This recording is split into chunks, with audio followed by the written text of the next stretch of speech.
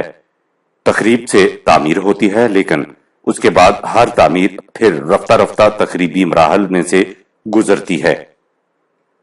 A new model of the universe, page 24۔ اس نظریہ کی روح سے ارتقاء کائنات کا سلسلہ اسی طرح جاری ہے، لیکن جب کبھی ایسا ہو کہ کوئی طریقہ کار پروسیس تخریب پر جا کر رک جائے تو اسے شر کہتے ہیں۔ وائٹ ہیڈ کے الفاظ میں کسی تجربہ میں جب تخریبی عنصر غالب آ جائے تو اسے شر کہتے ہیں۔ Adventure of ideas, page 333۔ Mason اس نظریہ کی شتومت سے تائید کرتا ہے اور کہتا ہے کہ خیر و شر کی جس کشمکش سے عالم آفاق میں ارتقائی عمل جاری ہے، اسی کشمکش سے خود انسان کی اندرونی دنیا میں بھی تعمیر ذات کا عمل جاری ہے۔ جیسا کہ ہم پہلے دیکھ چکے ہیں، میسن کا نظریہ یہ ہے کہ روح خالص پیور اسپرٹ نے آپ پر جو قوت عائد کر کے مادی پیکر اختیار کر لیا، اب وہی روح یا توانائی اپنے تخلیقی تحرک کریٹو امپیٹس سے رفتہ رفتہ مادہ سے پھر روح کی لطافتیں اختیار کرتی اور اس طرح مادہ کی چار دیواری سے بلند ہوتی جاتی ہے۔ مادی موانعات روح کے ارتقاء کے راستے میں حائل ہو جاتے ہیں، لیکن اس کا تخلیقی تحرک ان تمام موانع پر غلبہ پا کر آگے بڑھنے کی کوشش کرتا ہے۔ جب کبھی ایسا ہو جائے کہ کسی کی روح مادی موانعات کے نیچے دب کر رہ جائے تو اس وقت ان موانعات کو شر کہا جائے گا۔ چونکہ میسن کے نظریہ کا یہ حصہ بڑا دلچسپ ہے، مناسب معلوم ہوتا ہے کہ اسے اسی کے الفاظ میں پیش کیا جائے۔ وہ کہتا ہے کہ تخلیقی تحرک روح کی تخلیقی آزادی کو رفتہ رفتہ آگے بڑھ رہا ہے۔ جو شے اس مقصد کی راہ میں حائل ہوتی ہے ہم اسے شر کہتے ہیں۔ تخلیقی آزادی تعمیر ذات ہی کے راستے آگے بڑھ سکتی ہے، اسی لیے جو شے تعمیر ذات کی راہ میں حائل ہوتی ہے وہ شر بن جاتی ہے۔ لہذا جب انسان تخلیقی کاروبار میں مادہ کو صرف میں لائے تو ایسا کبھی نہیں ہونا چاہیے کہ مادہ کی قدر و قیمت اس کے غیر شعوری احساس پر غالب آ جائے کہ جو کچھ اس کی ذات مادی ذرائع سے پیدا کرتی ہے اس کی ذات کی اپنی قیمت ان سب سے زیادہ ہے۔ سائنس انسان کی نظروں سے یہ اہم حقیقت اجل کر دیتی ہے اور مادہ کی قیمت کو بڑھا چڑھا کر پیش کر دیتی ہے۔ شر کے مسئلہ کو نہ تو سائنس حل کر سکتی ہے نہ ہی مذہب۔ سائنس یہ نہیں بتا سکتی کہ روح کا سرچشمہ کیا ہے، اور مذہب یہ نہیں بتا سکتا کہ مادہ کا سرچشمہ کیا۔ اس لیے نہ سائنس نہ مذہب روح اور مادہ میں توافق پیدا کر سکتے ہیں، لہذا شر کے مسئلہ کا حل پیش نہیں کر سکتے۔ لیکن جب اس مسئلہ کو تخلیقی آزادی کے نظریہ کی روشنی میں دیکھا جائے تو سارا مسئلہ حل ہو جاتا ہے۔ اس نظریہ کی روح سے شر سے مفہوم ہوتے ہیں وہ موانع جو تخلیقی تحرک کے راستے میں حائل ہوتے ہیں، یا یوں سمجھیے کہ شعور ذات ان مشکلات کو جو تخلیقی تحرک کو تخلیقی آزادی کی جستجو کی راہ میں پیش آتی ہیں شر کا نام دے دیتا ہے۔ اس نظریہ کی روح سے شر کوئی مقرر شدہ شے نہیں رہ جاتی۔ Creative freedom page 207 to 9۔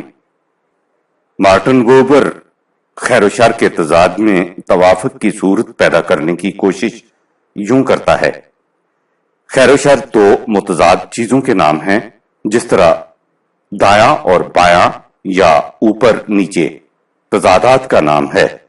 خیر سے مفہوم ہے وہ قوت ہمیں منزل حیات کی طرف لے جائے، اور شر سے مراد ہے انسانی قوتوں کا منزل کی سمت نہیں بلکہ بگولہ کی طرح رقص کرنا، بٹوین مین اینڈ مین۔ یہاں تک ہم نے شر کے اس حصہ سے بحث کی ہے جس کا تعلق فطرت سے ہے۔ باقی رہا اخلاقی شر، یعنی جسے گناہ کہا جاتا ہے، تو یہ ظاہر ہے کہ وہ انسانی اختیار و ارادہ کا مظہر ہے۔ اس ضمن میں ولیم جیمز اپنی مشہور کتاب دی ورائٹیز آف ریلیجیس ایکسپیرینس میں لکھتا ہے کہ بعض لوگ وہ ہیں جن کے نزدیک شر سے مراد یہ ہوتی ہے کہ انسان اپنے ماحول کے ساتھ ہم آہنگ نہ ہو سکے۔ اس قسم کے شر کا علاج ہو سکتا ہے، یعنی ماحول کو بدل دینے سے یا اپنے آپ کو بدل لینے سے، یا دونوں کو اس طرح بدل دینے سے کہ باہمی تضاد کی کوئی شک باقی نہ رہے۔ لیکن بعض لوگ ایسے بھی ہیں جن کے نزدیک شر محض خارجی ماحول سے عدم توافق کا نام نہیں، بلکہ وہ کہتے ہیں کہ شر انسان کی ذات کے اندر پیوست ہے، جسے نہ تو ماحول کی تبدیلی ہی زائل کر سکتی ہے اور نہ ہی انسان کی داخلی تبدیلی، یعنی ان کے نزدیک انسان فطرتی طور پر بدواقع ہوا ہے۔ اس کے لیے معفوق الفطرت مدد کی ضرورت ہے، یہ کہ انسان کی فطرت میں شر ہے اور ہر انسان پیدائشی طور پر بری طینت کا واقع ہوا ہے۔ عیسائیت کا اصول مذہب ہے، ان کے نزدیک اس شر کا علاج حضرت عیسیٰ علیہ السلام کے کفارہ سے ہو سکتا ہے، لہذا فطرت انسانی کے بنیادی شر کے ازالہ کے لیے جناب مسیح علیہ السلام کی الوہیت اور تسلیب پر ایمان لانا ضروری ہے۔ لیکن اب خود یورپ کے مفکرین اس نتیجہ پر پہنچ رہے ہیں کہ فطری گناہگاری کا عقیدہ باطل اور ہزار خرابیوں کا موجب ہے۔ چنانچہ R.F. جانسن اپنی کتاب Confucianism and Modern China میں لکھتا ہے کہ ازلی گناہ کا عقیدہ در حقیقت ازلی خرابی ہے، جس کی وجہ سے ہم ہر قسم کے خیر سے بیزار اور ہر قسم کے شر کی طرف مائل رہتے ہیں۔ سر ہنری جونز اپنی کتاب A Faith That Inquires میں اس عقیدہ کی تردید کرنے کے بعد فطرت انسانی کے نیک ہونے کا اعلان کرتا ہے۔ سر جیمز ایروین نے سینٹ اینڈریوز کے گرجے میں تقریر کرتے ہوئے کہا کہ جو چیز میرے دل میں سب سے زیادہ اہمیت لیے رہتی ہے وہ یہ ہے کہ میرے تجربے نے میرے اس احساس کو اور بھی شدید کر دیا ہے کہ انسان اپنی فطرت کے لحاظ سے نیک ہے۔ London Times date 2133۔ مشہور عالم نفسیات ولیم میکڈوگل اپنی کتاب character and the conduct of life میں لکھتا ہے کہ اب دور حاضر کے بچے کی عزت نفس کو شروع ہی سے اس عقیدہ سے ٹھیس نہیں لگائی جاتی کہ وہ فطرتاً بدواقع ہوا ہے، بلکہ اب اس کی تربیت اسکولیہ کے ماتحت عمل میں آتی ہے کہ وہ فطرتاً نیک ہے، اور ایک شستہ اور مہذب ماحول میں وہ یقیناً نیکی، سچائی اور حسن کا متلاشی ہوگا۔ یہ یقیناً فوز عظیم ہے۔ مسٹر اے ٹیلر لکھتا ہے کہ یہ عقیدہ ایک بطلان ہے، اور میں کسی ایسے سائنٹیفک اور خدا کی طرف دعوت دینے والے مذہب کو خوش آمدید کہوں گا جو ہمیں فطرت انسانی پر ایسی مضحکہ انگیز تہمت پر ایمان رکھنے کی ضرورت سے بچا لے۔ مائنڈ، جولائی سن 1912۔ عیسائیت نے شر کو انسان کی فطرت میں مستقل طور پر داخل کر دیا تھا۔ اس کے برعکس افلاطون پلیٹو نے کہا کہ فطرت انسانی میں خدائی صفات شامل ہیں۔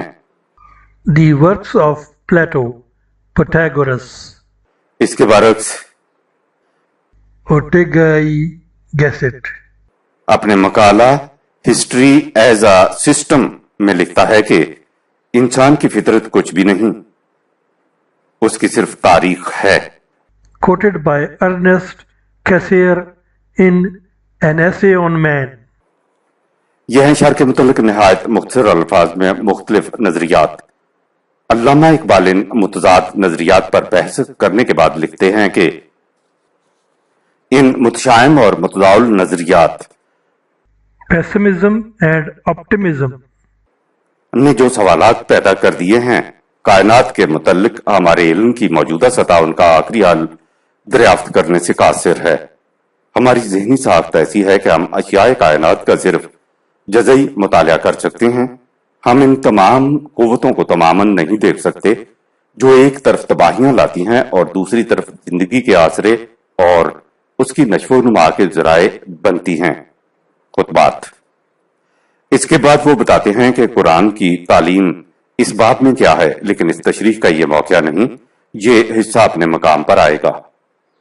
گیسٹ نے جو کہا ہے کہ انسان کی فطرت کچھ نہیں، اس کی صرف تاریخ ہے، تو اگرچہ اس نے یہ بات اپنے ایک خاص مقصد کے ماتحت کہی ہے، لیکن اس کے باوجود اس میں ایک بہت بڑی حقیقت کی طرف اشارہ کیا گیا ہے۔ فطرت انسانی کے متعلق افلاطون سے لے کر اس وقت تک اتنا کچھ کہا جا چکا ہے کہ اسے سنتے سنتے انسان کے کان بہرے ہو جاتے ہیں، لیکن اس طرف کسی کا خیال نہیں گیا کہ جسے انسان کی فطرت کہا جاتا ہے وہ در حقیقت اس جبلت کے مظاہرے ہیں جو انسان کی اس زندگی میں رونما ہوتے ہیں، جو حیوانی سطح پر ہے، یا یوں کہیے کہ یہ چیز انسان کے حیوانی حصہ سے متعلق ہے۔ جہاں سے انسان کی زندگی شروع ہوتی ہے وہاں کوئی ایسی چیز نہیں جسے اس کی لگی بندی فطرت کہا جا سکے۔ اس کے اندر ممکنات کی ایک دنیا آباد ہے جنہیں بروئے کار لانے کے لیے اسے بہت سی قوتیں ملی ہیں۔ وہ اس باب میں آزاد ہے کہ ان ممکنات میں سے جسے چاہے اپنے لیے منتخب کرے اور پھر اس کے حصول کے لیے کوشش کرے، یعنی انسان اس باب میں آزاد ہے کہ وہ اپنے لیے جو راستہ چاہے منتخب کرے۔ وہ کسی راستے پر چلنے کے لیے مجبور نہیں پیدا کیا گیا۔ اگر اس کی کوئی متعین فطرت تسلیم کر لی جائے تو اسے مجبور ماننا پڑے گا، اور اگر اسے مجبور مان لیا جائے تو اخلاقیات کی ساری عمارت نیچے آ گرتی ہے۔ اخلاقیات کا اطلاق کسی آزاد کے اعمال پر ہی ہو سکتا ہے۔ مجبور خیر اور شر کے حدود سے باہر ہوتا ہے۔ اگر بکری کسی دوسرے کے کھیت میں گھس جائے تو آپ بکری کو قابل مواخذہ قرار نہیں دیتے، بکری کے مالک پر مقدمہ چلاتے ہیں۔ اگر کوئی پاگل کسی کے پتھر مار دے تو اسے سزا کے لیے جیل خانے نہیں بھیجتے، علاج کے لیے پاگل خانے بھیجتے ہیں۔ سانپ کسی عدالت میں پکڑ کر نہیں لائے جاتے، اس لیے کہ یہ سب ان افعال میں مجبور ہوتے ہیں، اور مجبور نہ نیکی کا ذمہ دار ہوتا ہے نہ بدی کا۔ ابتدائی صفحات میں ہم دیکھ چکے ہیں کہ کائنات اور انسان کا معاملہ 3 شقوں میں بٹ جاتا ہے۔ نمبر 1، انسان اور کائنات کا باہمی تعلق۔ نمبر 2، انسان اور انسان کا باہمی تعلق۔ اور نمبر 3، انسان کا اپنی ذات سے تعلق۔ شق اول کے متعلق ہم طبیعیات کے ضمن میں گفتگو کر چکے ہیں۔ شق دوم کا تعلق سیاسیات سے ہے اور شق سوم کا مذہب سے۔ آئندہ صفحات میں پہلے سیاسیات کا عنوان سامنے آئے گا اور اس کے بعد مذہب کا۔ اسلام ان تینوں شقوں کا مجموعہ ہے جو باہمدگر خدا کے تصور کے شیرازہ سے بندھی ہوئی ہیں۔ اس کے متعلق دوسری جلد میں گفتگو ہوگی۔ اب آئیے سیاسیات کی طرف۔